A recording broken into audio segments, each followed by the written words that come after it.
This week, we're giving you our first impressions on Hades 2, Hunter's thoughts on his first few hours with Silent Hill F, and the latest trailers for Wolverine and Saros. All this coming up on this week's HGO podcast.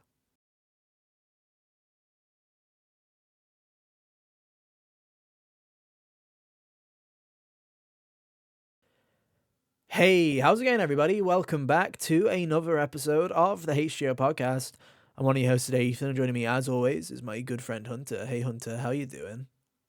Oh, I'm doing just swell. I have dragged myself out of the depths of illness and despair to come and talk about Hades 2 because Pika's dropped, Hunter, and we must discuss it. It is true. I don't know what it is about, like, games that I am hotly anticipating coming out, and then my body just going, time to shut down the old immune system real quick. But hey ho, it's what happens. So I'm going to use this as an excuse of, this is my Hypnos cosplay. Dude, I'm definitely wearing this dressing gown for that reason and that reason alone, and definitely not because I'm a bit icky and I just feel like sitting down and being comfy. Is that too much to ask? I don't know, maybe it is. But yeah, welcome on in, everybody. This week we're talking all about Hades 2, our first couple of hours with that. Hunter's also been playing Silent Hill F, so we're going to be getting around to that as well. And then there was that big old state of nothing that happened last week, so we're going to talk about the two bright spots from it, which were the Saros gameplay and the Wolverine re-reveal. So we'll talk all about that too. If that sounds like it's up your street, then hey, stay tuned. But yeah, this is the HGO podcast. We're here every Monday around 5 p.m. Eastern, 12 p.m. UK time on podcast services everywhere and youtube.com/hotgamers-only. Bit of housekeeping for you, as always. If you like what you're listening to, if you like what you're seeing, hey, hit us with a like button. Hit that like button, subscribe, and follow us on your favorite podcast service. And any 5-star reviews are also greatly appreciated as we keep trying to climb that corpo ladder. And by corpo ladder, I just mean getting a couple of gamers to hit that subscribe button so some review outlets start treating us more seriously. So if you could do that, that'd be great. We'd really appreciate it. Yeah. It really does mean a lot to us, especially in this day and age when subscriptions don't really mean anything. Actually, for us, it kind of does. So if you like what you've been listening to, hey, hit us with subscribe on YouTube. We would greatly appreciate it. And as always, you can check out the website for all of our reviews, or YouTube for our reviews and articles and impressions and all that jazz. Kyle has got plenty of articles for you to go and catch up on before his next one later next month. I guess it's still technically September. But it's coming real soon. Let's just dive into it, shall we? Topic of the show, main topic, first topic. Hades 2 is finally here, ladies and gentlemen. It has been a long time coming. It's finally out of early access. And Hunter, as if Game of the Year contention wasn't already hot enough this year. Yeah, Hades comes out and hits it with a straight to 92. It's still currently sitting on the exact same review score as Expedition 33 and Hollow Knight Silksong. So yeah, this is hilarious. I think this is the Game Awards wise the first year in a while that hasn't been like it isn't going to be like a 2-horse race. Totally, yeah. This is like, because like even in 2023, for as good as all of the nominations were then, it was still only ever going to be, Baldur's Gate or Zelda. Yeah. And I think, well, here's like, I feel like we shoot a lot around here. We try and make guesses. We try and make educated guesses that aren't just hyperbole. And I think we've been saying for the majority of the year that it feels like, and I still feel like it's this way. I still feel like it's Expedition 33's to lose at this point. Like, I still feel like the whole kind of ethos around it and the new studio and new IP still has that going for it. But my goodness, are the indie games coming left, right, and center trying to take some jabs and, give it a college try, where it's like, I feel quite comfortable in saying this, and I think this is slight spoilers for my thoughts and feelings on Hades 2 so far, is, quite possibly we've had the 3 best indie games come out this year in a long, long time. The fact that Silksong, Hades 2, and Blueprints have all come out this year is incredible. Not to be dismissive of indie games that have come out in the past couple of years, but my goodness, those three heavy hitters, and we're not even talking about, other games that have been coming out as well. There's been so many good games this year. It's kind of crazy. Surely is going to be a hot game of the year contention. Because my goodness, yeah, you've got so many great games. Like Split Fiction came out this year, dude. It's Oh, you're right. so many games. I remember when Kingdom Come Deliverance did incredible in terms of review scores, and everyone was like, "Oh, it's going to be in the game of the year contention." And I'm like, "Is it now, dude? We've had more than Oh, five definitely games. not anymore. We've had more than 5 games that have got over a 90 this year. We rarely get that. It's usually 1 or 2. Yeah. So hey, we'll see, dude. We'll see. But Hades 2 is here. It's been in early access for a while, but it's finally released on Nintendo Switch 2, and PC. Hunter, how much have you played so far, and where are you playing?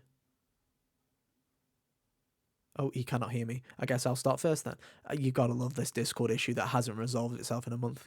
Okay, I'll start first. I'm playing on PC, and I've played roughly about, I'm gonna say, 6 hours of Hades 2 so far. So yeah, I bought it while it was in early access, and I did this weird thing where I was like, I am not even going to boot it up once. I'm just going to buy it in early access and then update it, and then that's gamer math right there. Is if you buy it in early access and you don't play it, then when the full release comes out, it was free. That's how that works. So that's how I'm feeling about my purchase. Hunter, are you back with us? Yes? No? Maybe? I hate this. I really do. We need to figure out an issue for this because he just keeps dying all over the place. Hunter, Hey, you I think back? I can. I am. Basically what I was saying was I'm playing on PC, bought it in early access, didn't play it in early access, updated it. It's free. I win. Where are you playing it? How long have you been playing it for? I have been playing on the Nintendo Switch 2, and I think I got in about 6 hours, maybe 7 or 8. I don't know. We're basically at the exact same point, because I just mentioned that, yeah, I'm also at about 6 so far. How far have you got without spoilers? I've got to the second boss. Okay. And I, without spoilers, have gotten to Kronos. Nice. I haven't beaten him, but I've got to him. I've said hello. So yeah, essentially, Hades 2 is, it's Supergiant's first sequel. So they've never done one of these before. So it is set a couple of 100 years after Hades. And you are basically not playing as Zagreus. You are playing as Zagreus' younger sister, as she tries to release her family from Kronos, the Titan of Time, who has taken control. He's basically kidnapped Hades and his family, and has nestled himself away at the bottom of Tartarus, which is quite a fun premise. How would you like Yeah. Melanway? I like her. I I think she's really cool. I I think actually like it's her really quite a bit. cool.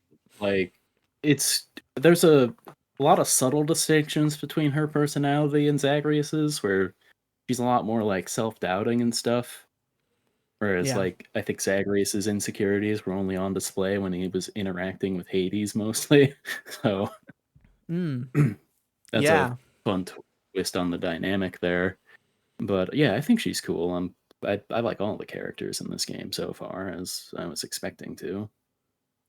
Yeah, I mean, I think it's like the TLDR for this game is it is more Hades, and that's not a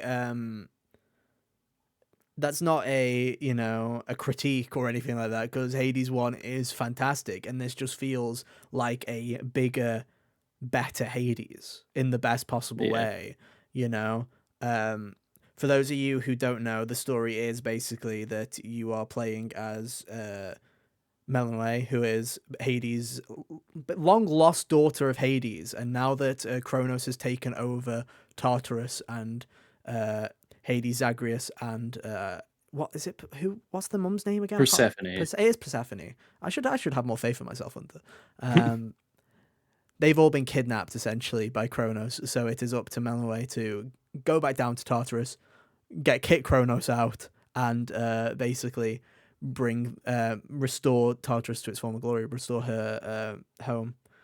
And it's fun because you've kind of got this weird dynamic this time where, in the first game you had Zagreus trying to climb up to escape from hell and essentially, try and find his mom, and you had all the gods trying to help him out because they wanted to see their grandson, their cousin, their, long lost relative. Whatever he might have Yeah, been to them. whatever. Yeah. Whereas this time round, instead of trying to escape, you're trying to break back in, while at the same time there's a war going on in Olympus, so the gods are kind of distracted. They're trying to help you, but they also have no faith in you that you're going to do it. They're just like, yeah, go for it. We believe in you. And then yeah, it's couple of characters whisper to you, typical going, Olympians. they don't really think you've got it, but Godspeed. Because they've got their own stuff that they're dealing with, which I think's quite fun. Because I think that's the big distinction between Hades 1 and Hades 2 is there's two paths now. Like, Yeah. Which I haven't even started the second path yet. I've been given the list of things I need to unlock it, but I haven't done that yet. No. Yeah.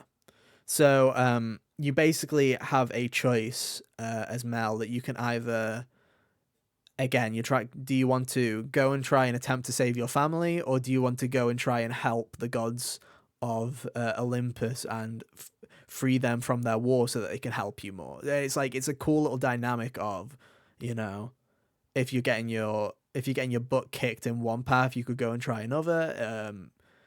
You can use one of the paths, because I assume the ride down to Tartarus was probably the easier of the two options. You can use that to train yourself up and get better, and then fight your way up to Olympus. It's a cool little dynamic. I like it quite a lot.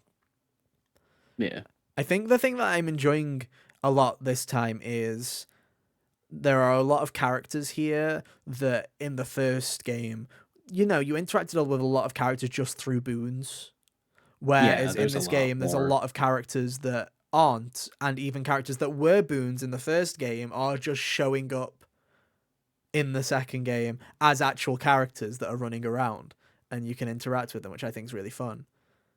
Yeah, it's a lot more face-to-face interaction. I think that I've been having fun, like, drawing the little parallels of who is occupying what kind of spot in the cast. Like, Odysseus is serving as almost like the Achilles role in a little bit of a way here, and that's fun because he's like the other part of Homer's great story there with the Iliad and the Odyssey and whatnot. So there's a lot of fun little bits there as far as Greek mythology nerds.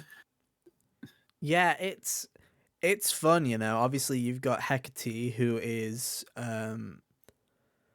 basically your mentor in this. She's kind of the Hades role, as if she's the person that you're constantly going back to and interacting with, but she's actually on your side instead of taunting you against you this time around.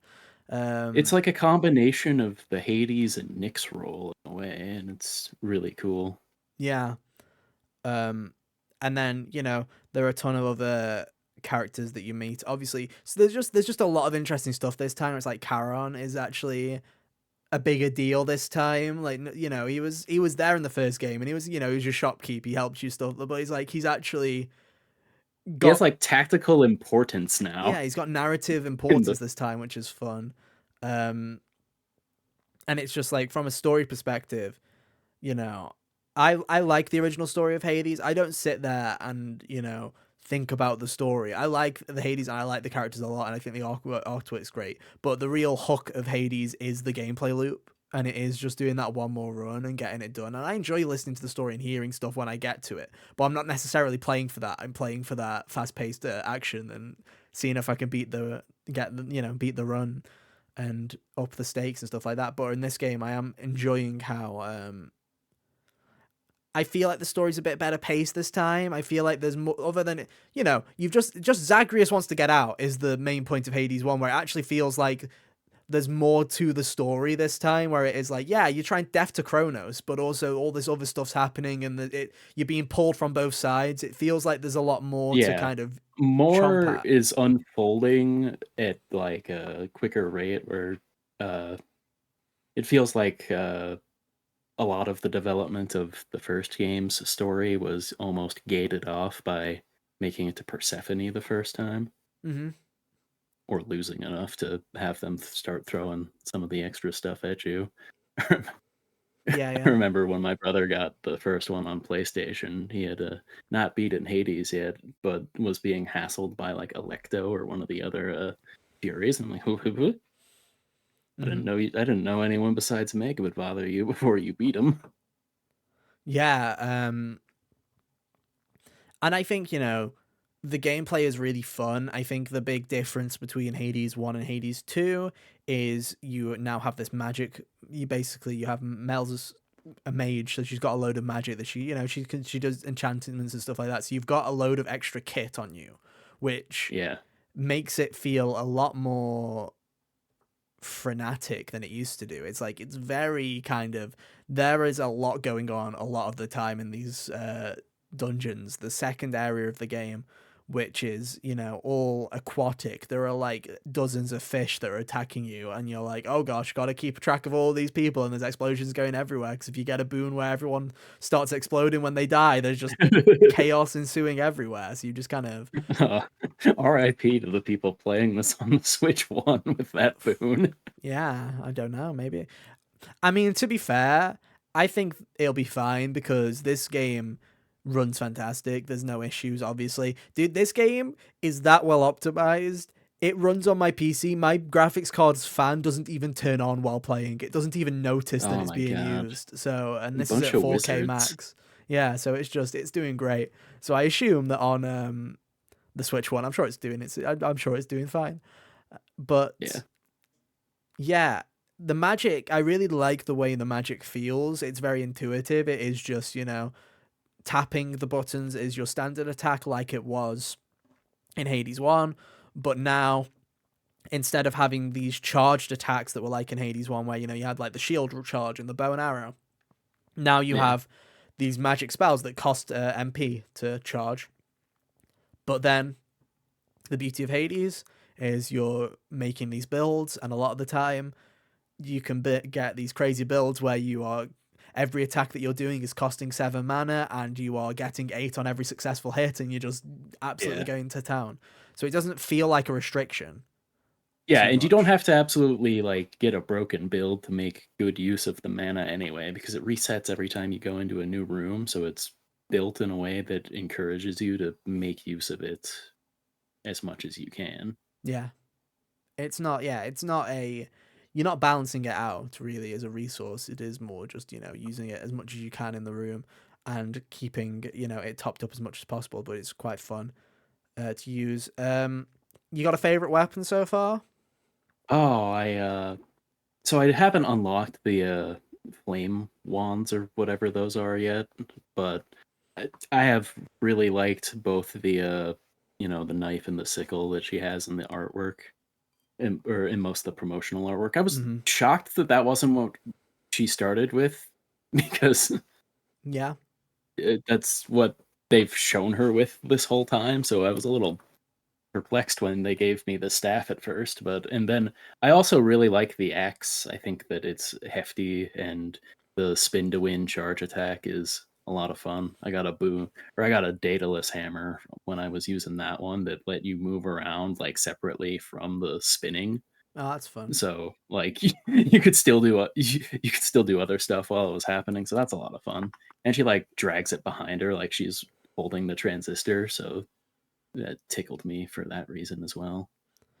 Yeah, the wands, the fire torches is the weapon that I used to get my furthest run that I got to the Oh, end with. nice. And they're pretty good. I like them. It's kind of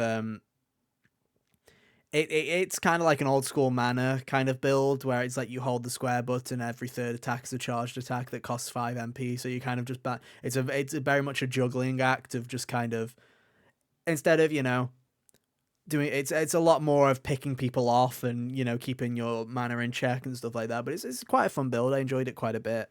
Um, it works great on most encounters. On bosses, it's a bit tougher though because you haven't got as much to worry about, and you have to be close enough to do damage. And at that point, if you had a big axe, you'd be doing more damage. So it's Yeah, like yeah, that's always the balancing act with this game and the other one by extension was a lot of times you had to walk this tightrope of okay, you need something to control the crowd, so you're gonna die before you can get to the bosses, or you can get something that if you go too far into the does a lot of wide arcing damage or whatever, but maybe not fast enough, you're gonna get stomped when you get to the bosses. But yeah, I mean, I think I like the weapons a lot so far. I've only, like I say, I've just got the four. I don't even know what the final two are. They still Yeah, and locked that's off not to to me say so anything far. about like the aspects or what might come from that.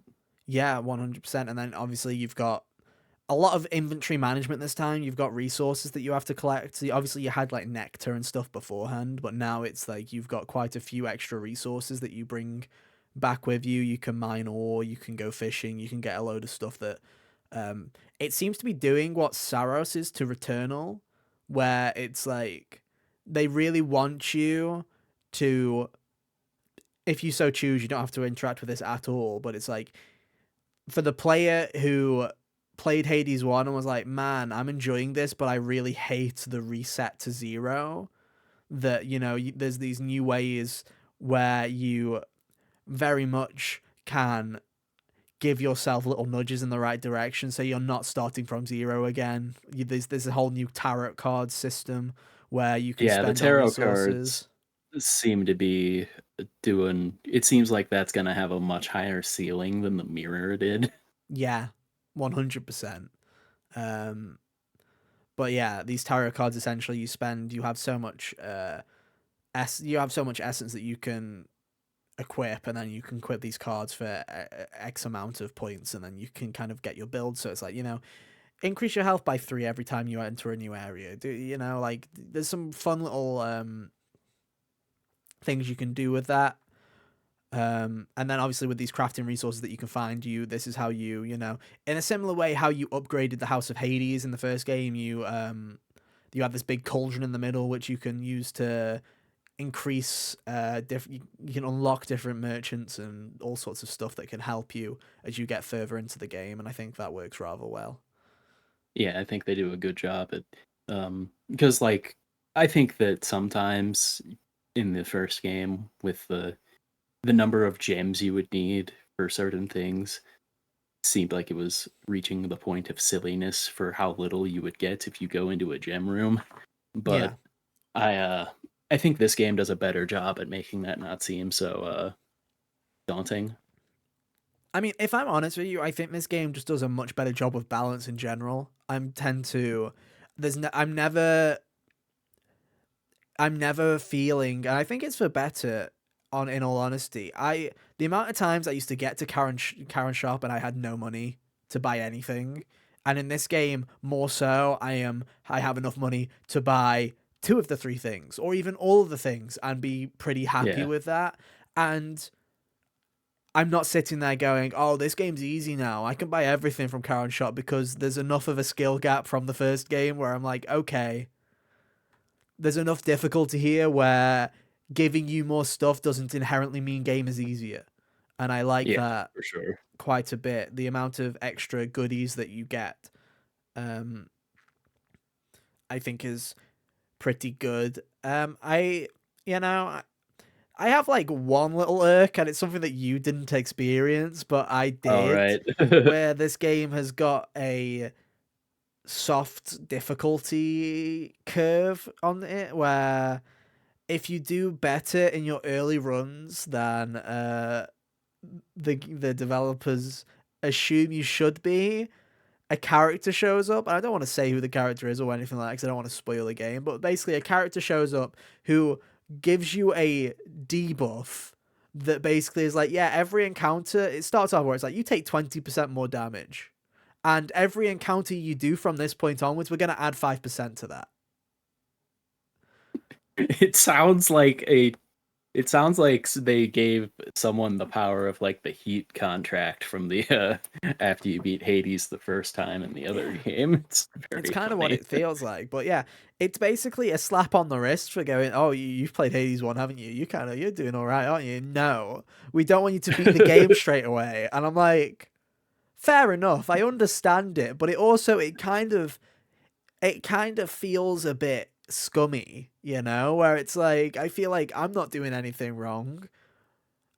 I'm just having a good run. Why am I being made to suffer? Especially because it's like, it would make sense. There's a couple of times where it's happened to me 3 times, and like I say, I got to Kronos now, and she didn't show up again. So I think that's it now. I think I've passed the required number of runs where they're gonna stop. They're gonna do that to me. I think I'm safe, but it felt to me almost as if the game was like, no, no, no, we want you to hit these story beats first. I'm like, fair enough. I would genuinely rather that you let me get to the boss, beat the boss, and then have an actual story roadblock and go, okay, like leave. And I understand that from their point of view, they probably do want some sicko on day one to be able to be beating Kronos with a 400% damage buff, right? And I'm like, fair enough, more power to you. But I would have preferred it to be like, you can keep going, but you're going to be insanely debuffed, or just call it a day. I don't want to get 35 minutes into a run and then go, no, no, no. Now fight boss 3 with 420% extra damage. I'm like, no, I don't want to.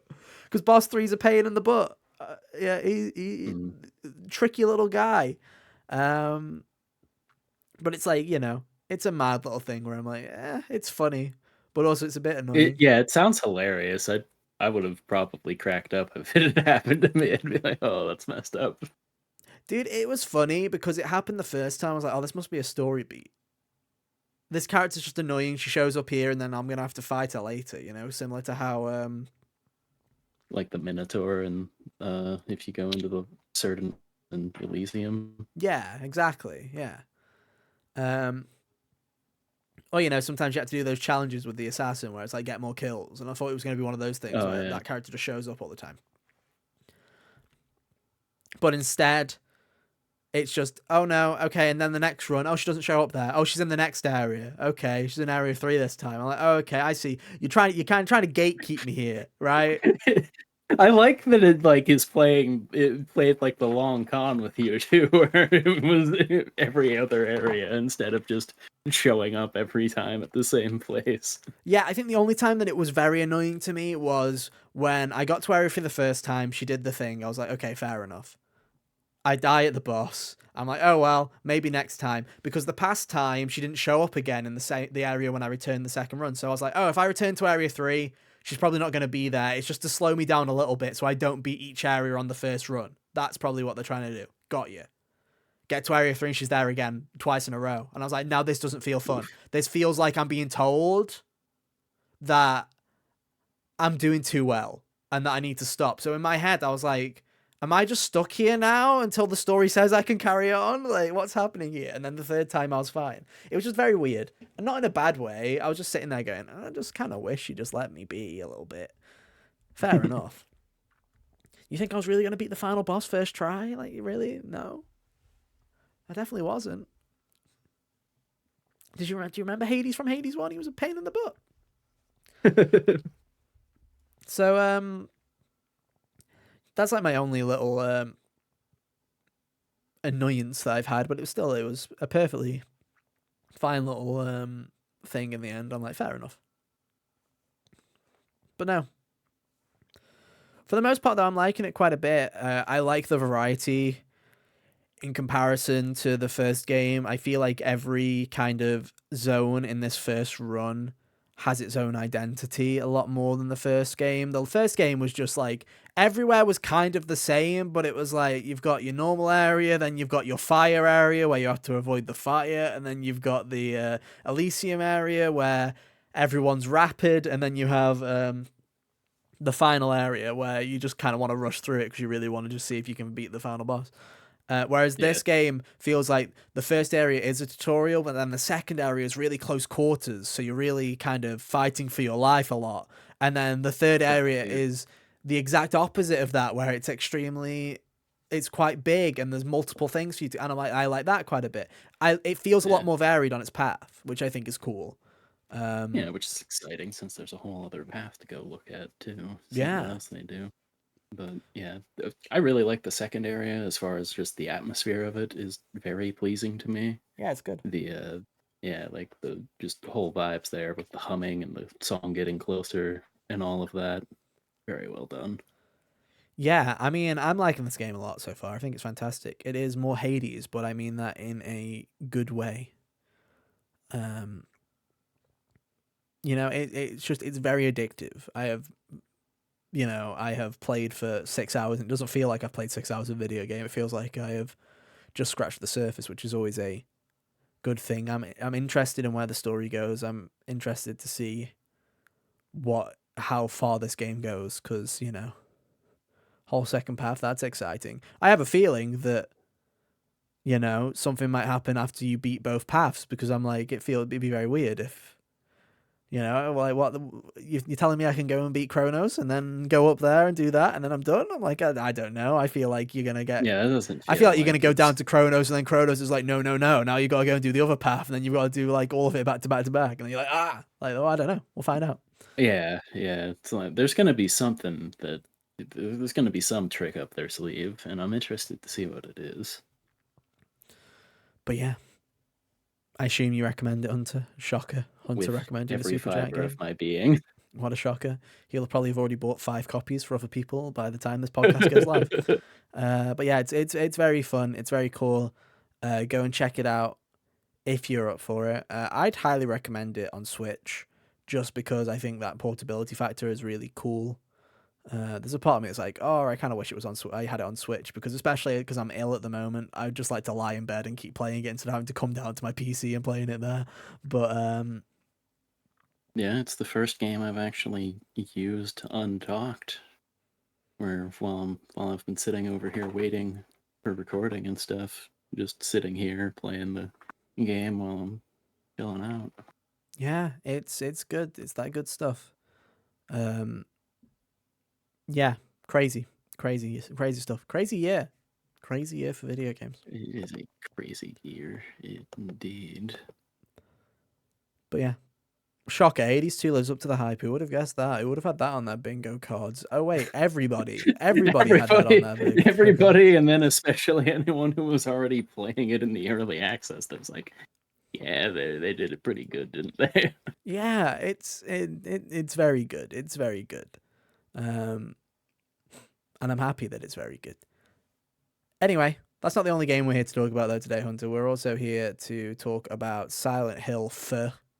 It is Silent Hill is back, baby. It sure is. They have, it was long gone. It was dead and buried for a long time. It was stuck in the depths of like Dead by Daylight collaboration hell. You know what I mean? Like that's how low Silent Hill had gone. And now, That was the depths to which it had sunk, and yeah, now it now has it's returned. had a bit of a resurgence. Obviously, it had the Silent Hill 2 remake that was better than it had any right of being last year. Mhm. And now this year, first new entry in God knows how many years at this stage. I think the last one, aside from PT doesn't really count because it was like a demo. So I think the last full release, and even then I'm pretty sure it was a spin-off, was like in 2012. Mm-hmm. So yeah, it has been over 10 years. Well, I mean, they're counting this as a spin-off, apparently, Hunter. Everything that I keep seeing is they're counting this as a spin-off game as well, which is weird I to me. don't think they can say that.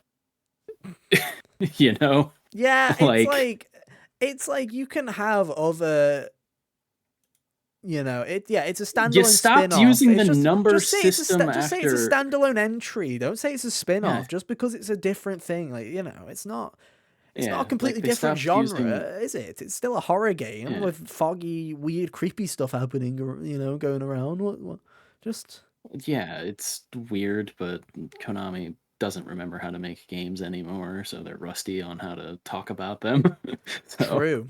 True. you know, Anyway, you're playing this on PS5, obviously. How long have you put into it? I would say I got like 4 to 5 hours put into it. And for those people who are, unaware, what's the premise of Silent Hill F? Where are we going? What is the whole deal with this new entry in this franchise? All right, so Silent Hill F takes us to the setting of 1960s Japan in the town. I forget what exactly the name of the town is. It was a Japanese word that, Japanese village of Ibisugaoka. Ibisugaoka. yeah, that sounds right. Ibisugaoka. Yeah. There you go. Summoning that from my memory was going to be a bit tough, but yeah, Even so it you takes couldn't you do that. there. Yeah. Yeah. You take the role of Hinako, she's in like high school, and this one's a bit unique as far as she's just going out into town Mm-hmm. and suddenly the fog rolls in and monsters start like killing her friends and stuff. No. Okay. So that is the general setup for the story. After the fog comes in, she regroups with her one buddy Shu, and they try to find some of their other friends. And the general part of the story I'm in right now, they're like, everyone else is gone. We need to get out of town. Yeah. So it's the first Silent Hill game that isn't, you know, it's set in Japan, which is interesting because usually they set it in the West. So it's the first one that's very. It's got. I can understand why they're calling it standalone because it very much is. It's a unique take on Silent Hill because they haven't really done anything like Silent Hill F before. Um, Yeah, definitely. would you say it is unique in its gameplay? I've heard people say that it's not Souls like, but Souls light, and it's like how it's got combat in it. Yeah, it has melee combat with a stamina bar, is what people mean when they say that. Mm-hmm. Which is, Um, the beauty of the 2025 video game debate is everything a Souls like. yeah, I grow weary of this debate. Silent Hill is definitely not a Souls like. um, Neither is Stellar Blade, for all of you who like to say that either, but who cares? Dude, I have a feeling that if Nier Automata came out in 2024, people would be calling it a Souls like. Yeah. Uh, That's just the kind of world that we live in now. Is any game where there are bosses with health bars or with stamina meters, then that's instantly a Souls like now, and that's where we live. We live in this yeah, wonderful world. that's insane. Can't But a 16-year-old Japanese high schooler hit a weird monster with a stick in peace, dude, without the five people behind her going, is it a Souls like? I don't know. Maybe. I know, right? Like, can't it just be a melee focused horror game? Because Yeah. that's the thing about it, is that the thing that makes it unique from the other ones in the series would be that seemingly it's only melee this time Mm-hmm. around. So, you don't got the fallback of shooting things from a distance to, keep yourself safe this time. Which is, it makes sense for the setting. A 16-year-old girl in rural Japan in the 60s probably couldn't get her hands on a, 45. So it makes sense. There's weapon durability as well, so that you're not just, because honestly, in the other games, I used the melee weapons quite a bit. Mm-hmm. I'd fall back on those a lot so that I didn't have to waste bullets like most of the time. If it was just a single monster in a hallway, James or Harry would be flailing wildly with their hammer and or steel pipe until Yeah. it died. So it's not that big of a departure as far as that goes. They added a little bit of razzle dazzle mechanically so that you're not, you in theory don't have to just mash the single attack button to get by. There's like a little there's like a little shake effect where you can counterattack things if you hit them at the right time, and then that pretty much frees you from using stamina for the hit that you do, and then you also have the opening to hit them in rapid succession again. Mm-hmm. So it's an interesting one, right? You've had a long period, you've had a long drought of Silent Hill. Obviously, Silent Hill 2 comes out of nowhere. Does it scratch that itch? Does it feel like Konami has somehow got two hands back on the wheel? Does this feel like what you'd expect a Silent Hill game in 2025 to be? It definitely has a lot of the makings of what I would want from one as far as, it's still got the things, the fog and the cool creature design. I think the story seems like it's going in cool places as far as being a psychological examination of, the character that you're playing as or the characters in the story in a way that I don't think the series ever really touched on before either with, Hmm. her being this 16-year-old girl in the 60s. There's a lot of societal expectations that don't get explored when you're playing as grown adult man with marital issues. Yeah, yeah. um, so I think it's got the potential to go in cool places there as far as like the way it's structured. um, they still do a good job at doing what the other games I've played in the series do, where it's uh, you got your map and whatnot, and they tell you where you're going on the map, but they pretty much make getting there your problem. So, you take the most direct route and then you'll get a roadblock Hmm. where the wall will be collapsed or there will be a pothole the size of Finland in the road or whatever. So you have to go the other way. And, you're just kind of walking around, slowly narrowing down your ways to go onward to the next thing. It's a good way of making you feel lost but still have a direction that you're working towards so that you're not like, I don't know what I'm doing at all. Yeah, yeah, totally. It's like I think there's been a lot of talk about this game online. Some from weirdos that we don't need to discuss, others from, like I think it's cool that, with Metal Gear Solid Delta, with the Silent Hill 2 remake, it's just kind of cool to have even a semblance of old Konami back. It's just kind of Yeah. nice, you know what I mean? Where it's like, Yeah, it's nice that, the holders of some of these beloved video game properties are deciding to use them again in ways that are, palatable, very good, I would say, in the case of Metal Gear Solid Delta and Silent Hill 2 Remake and what I've played of F up to this point. I think I what I appreciate the most is, you know, fair enough, Silent Hill 2 remake and Metal Gear Solid Delta, pretty safe bets, but Silent Hill Yeah. F isn't a safe bet. Like it's No, you had not. no idea that it was gonna work out as well as it would. It could have, tripped and fell. They could have very easily have done a new Silent Hill game that was very by the books, was set in America with, you know, 30 something year old McGee who has some kind of trauma strolling through a Yeah. country town, and instead they decided to set it in 1960s Japan with a high schooler who is going through, her own version of these nightmares that is very Japanese in its character design, in its monster design, in its kind of in the folklore that it is kind of drawing inspiration from to derive these nightmares. It's good. I respect it a lot. I appreciate that that's the way that they've decided to go with it.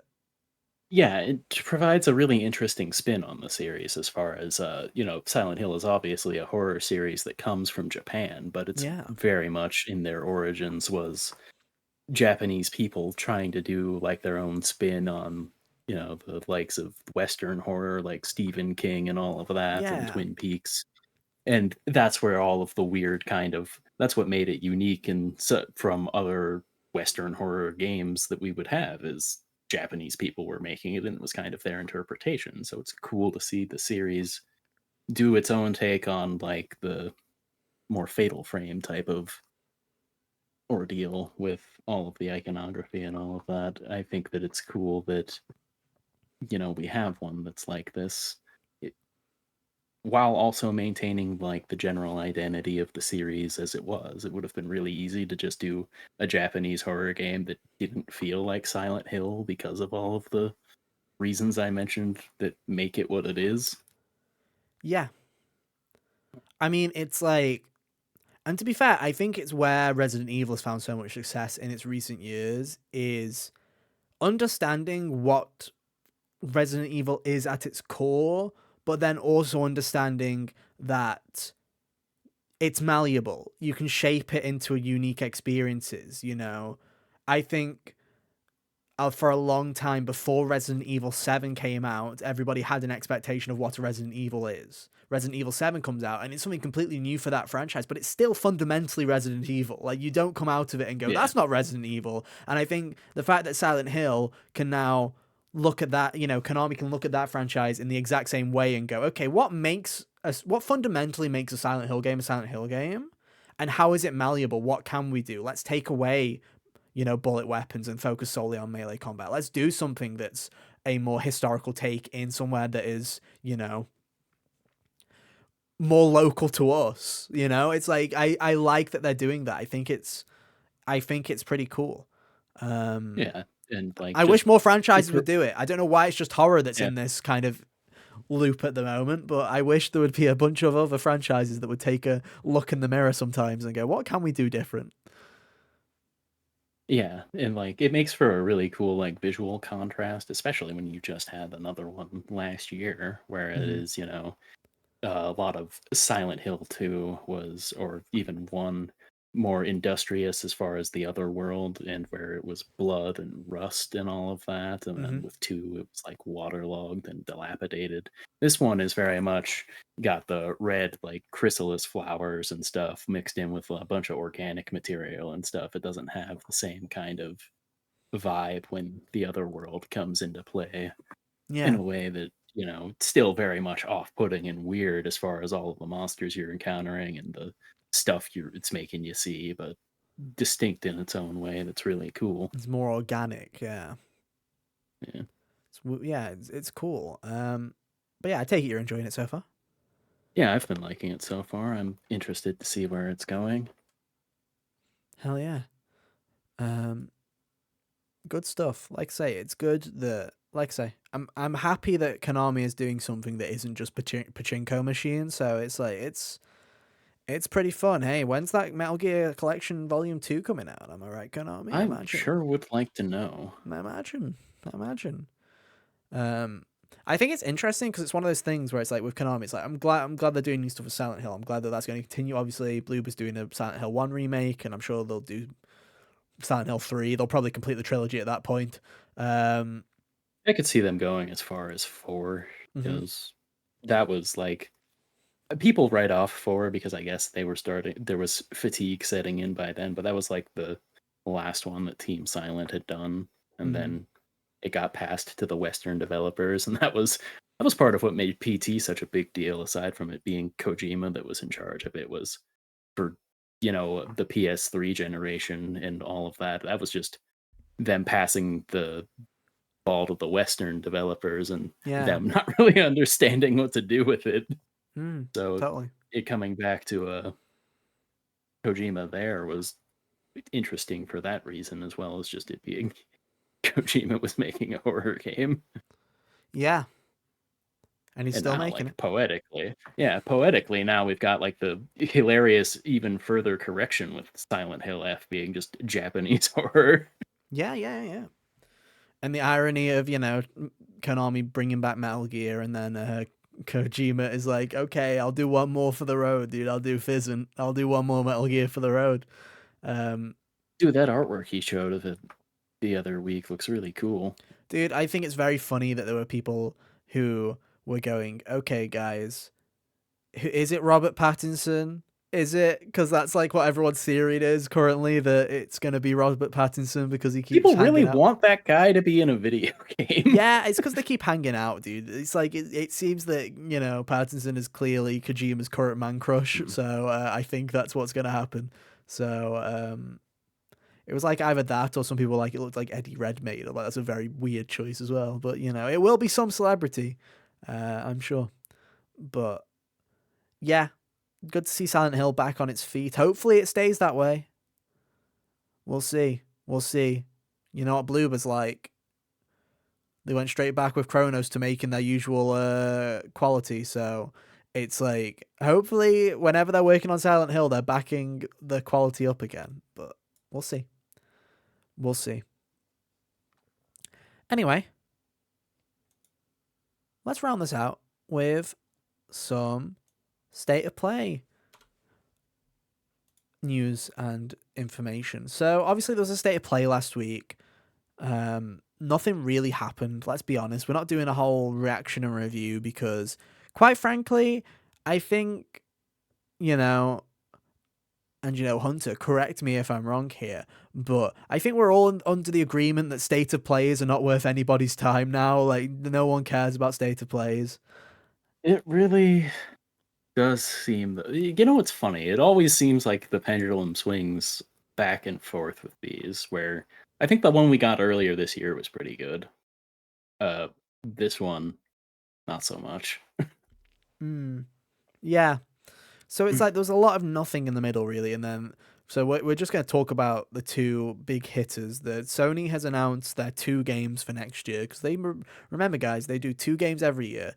So last year it was Helldivers and Astrobot. We do not remember Concord. That doesn't exist. Yeah, it's 2 games every year, and if you're good, they'll cancel one of their live service Yeah. fiascos. So this year it was Death Stranding 2 on the beach and Ghost of Yote. Fantastic games. And then next year they have announced, Hunter, that it's Saros and it is Marvel's Wolverine. So has he disconnected again? I can't tell. He's always looking so sternly into the camera if you're on audio services. I can still see him, but I'll keep rambling in the meantime.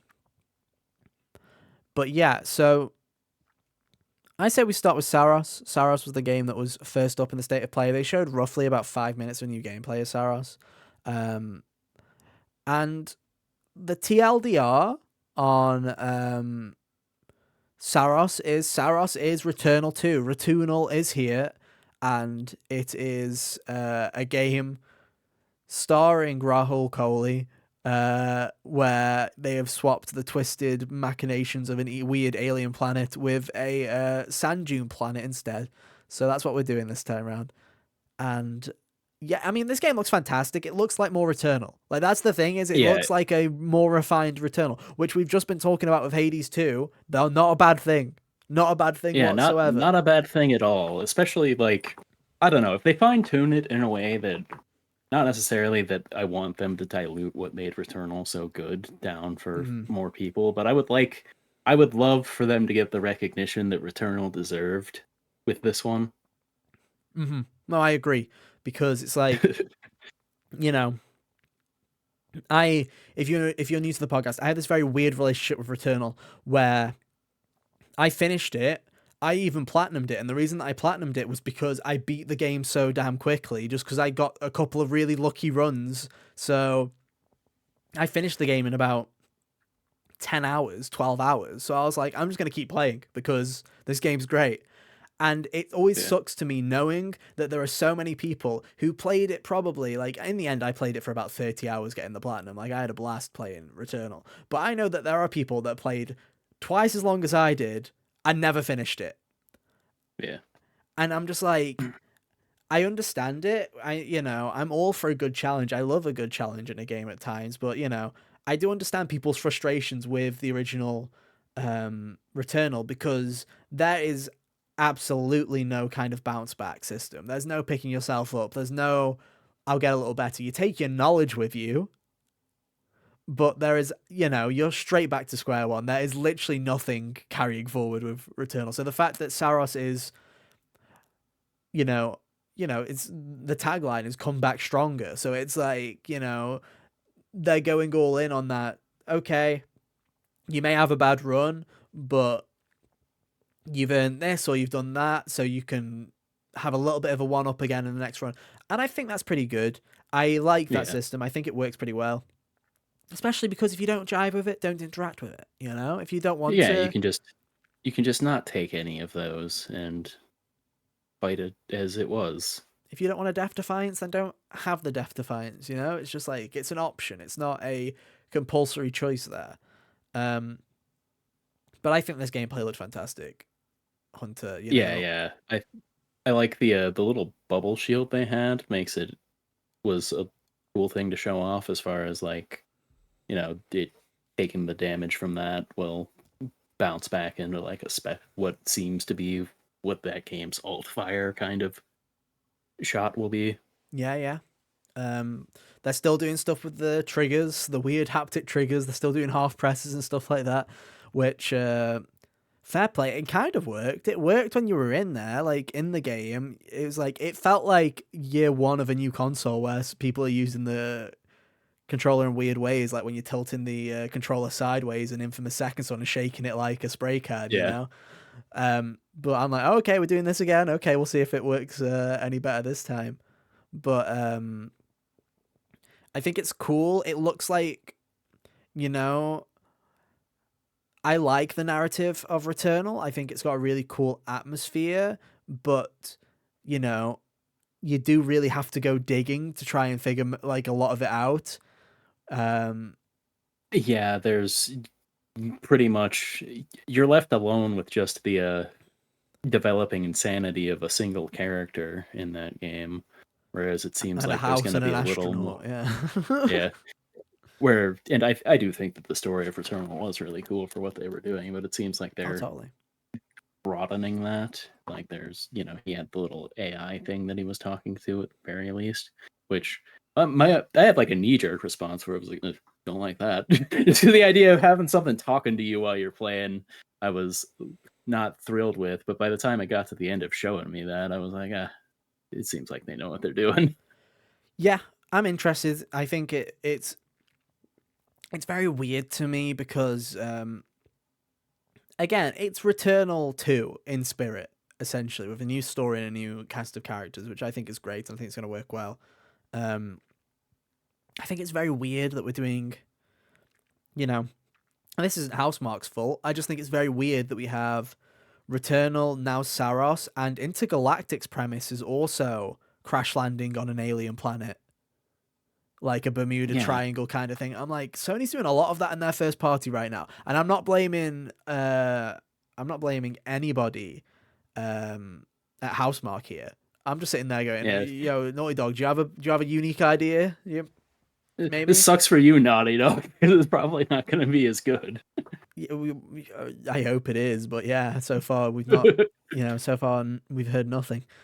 So yeah, I'm interested. I think it looks pretty good. It's got a date, March 20th, 2026. Oh, dude, that's like not too far away. It's amazing how time repeats itself. Hades comes out one year and Returnal comes out the next. Hades In 2 comes out one year, Saros comes out the next. Yeah, and I think it's really funny because wasn't it something along the lines of it was like, when Hades came to PlayStation 5 or whatever, when I interacted with it, it was like August 2020, and then Returnal was like February 21. And then this time it's like Hades 2 is September 2025, and Saros is again 6 months afterwards. It's like, that's weird how they just keep coming in It's very pairs like funny, that. but I respect it. Yeah, I respect it. Oh, But yeah, I mean, I'm looking forward to it. I'll definitely be picking it up.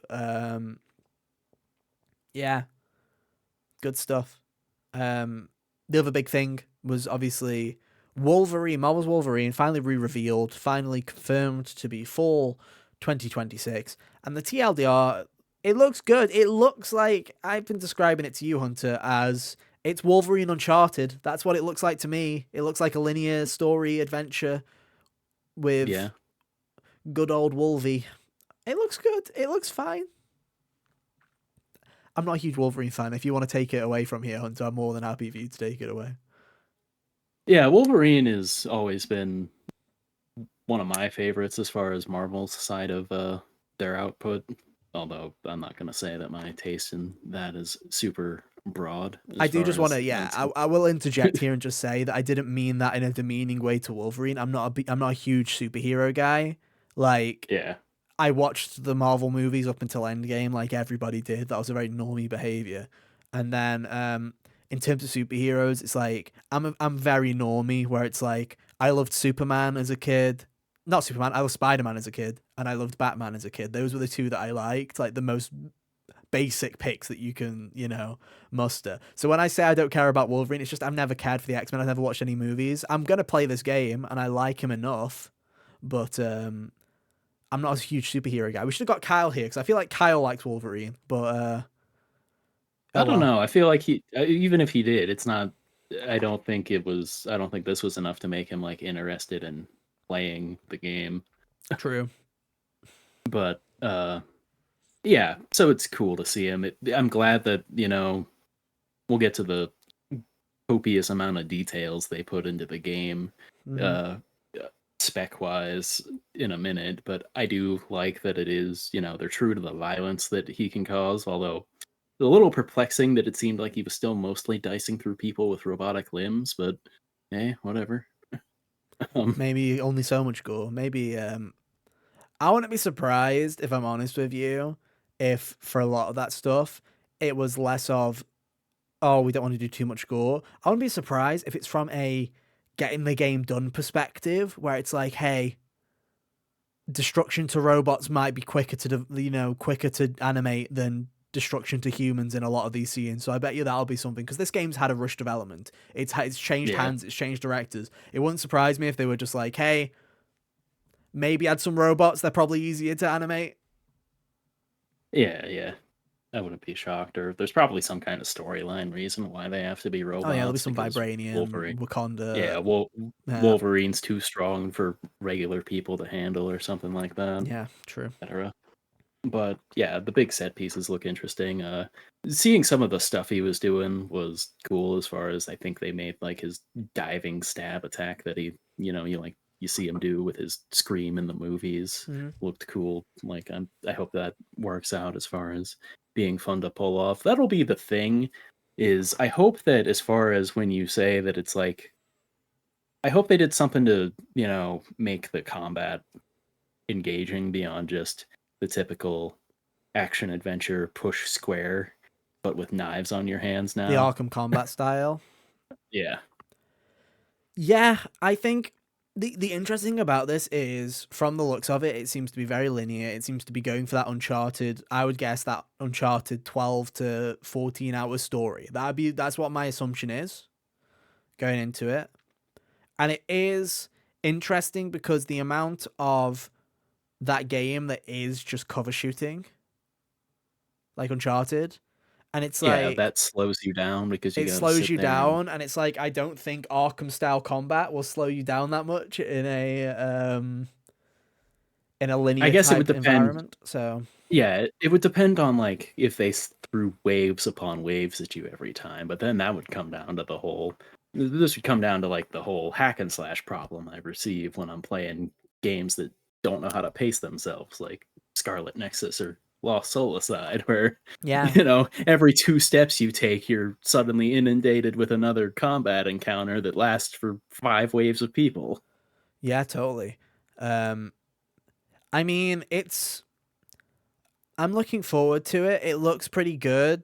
I think it's it'll be interesting to see if this is actually taking place in the same universe as Spider-Man. It'll be interesting to see if it's is this just is Insomniac? Is this just in Marvel's Insomniac world? Do they have the same world? Is it interconnected, or are they leaving it be? I'll be interested to find that out. Not to say that Yeah, they'll interact, but just is it in the same universe? So you might hear like, are we going to get to a point in Spider-Man 3 where you'll see a newspaper, or you'll see J. Jonah Jameson on his radio talking about something that happened over in Japan? You know, yeah. that'll be I interesting. I would hope that that's like the extent to which they ever reach with that. I don't Yeah, really same. want them to. I don't. I don't want them to MCUify Insomniac's Marvel games. Yeah, because it already Um, feels like they I were also starting to don't. do that with. I also don't want them to uh, lock Insomniac down to only doing Marvel games. Don't worry, dude. They'll do a Ratchet game once a decade, just until we're like Yeah, dead. You know, there'll need be another 5 Ratchet games, and then they'll probably stop when we've all either passed on or have got Alzheimer's and we've forgotten that Ratchet exists. Um, yeah. but yeah, I'm interested in that. I'm also interested in just, you know, I hope, like, it's a good. It's going to be a good game because it's an Insomniac game. Because Insomniac does make good games. It just makes me laugh when they're sitting there and they're going, "Oh, it's completely unique."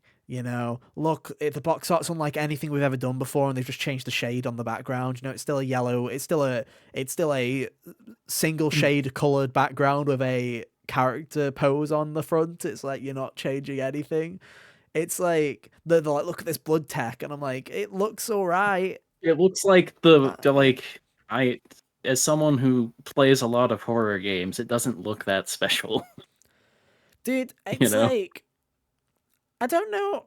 I think we're still in like if we were on a chart, I think we're starting to reach the bottom of the hump now where it's like I think developers really just need to start understanding that people really don't care about realism in graphics anymore because there's no there used to be substantive like evidence that best selling games of the year were always like your Call of Duties and stuff like that, where it's like, look, realism, milsim stuff, it needs to look as real as possible. And now you're sitting there and it's like the most profitable games are your Fortnites, are just any like, your Mario Karts. Literally no one cares anymore. Like genuinely, Yeah. I don't care about Wolverine having paws. I don't care. There'll be 5 people that go into photo mode that do. But Yeah.